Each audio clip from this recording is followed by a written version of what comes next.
Gençlik ve Spor Bakanlığı koordinesinde düzenlenen okul sporları güreş grup müsabakaları Karabük'te yapıldı.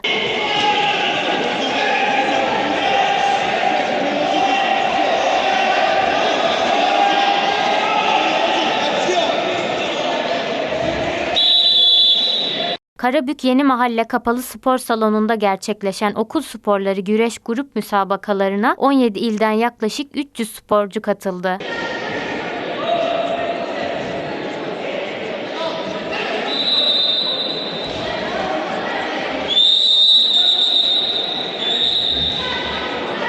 Şampiyonaya katılan sporcular dereceye girmek için kıyasıya mücadele etti.